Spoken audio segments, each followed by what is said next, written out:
Pinagdiwang nga kahapon ang kapistahan ng Santo Niño sa iba't ibang bahagi po ng bansa. Panoorin natin sa report na ito. Kung ang mga Cebuano may Sinulog Festival, ang mga taga-Butuan City naman may Kahimunan Festival bilang pagdiriwang ng kapistahan ng Senyor Santo Niño. Ang kanilang parada, nilahukan ng iba't ibang sektor gaya ng grupo ng mga bikers. Highlight ng selebrasyon ang masayang tugtugan at sayawan ng mga kabataang lumahok ng street dance. Maging ang mga deboto, nakiindak din habang bitbit ang imahe ng Santo Niño.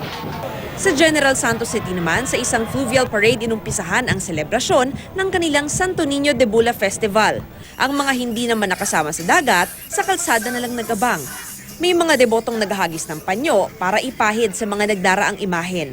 Nagpatalbugan naman hindi lang sa sayawan, kundi maging sa ganda at kulay ng kanilang costume ang mga kabataang kasali sa street dance competition. Ang mga taga-Tondo, Maynila naman, madaling araw pa lang sinimulan na ang prosesyon para sa pagdiriwang ng pista. Kasabay ng musiko, sama-samang naglakad ang mga deboto, bitbit ang kani-kanilang imahe ng poong Santo Niño.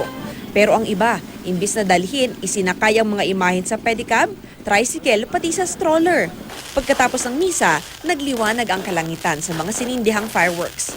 Iba't iba man ang katawagan at paraan ng pagdiriwang, pareho naman ang dahilan, ang maipakita ang debosyon at pananampalataya sa Santo Niño. Para sa Unang Balita, Mav Gonzalez reporting.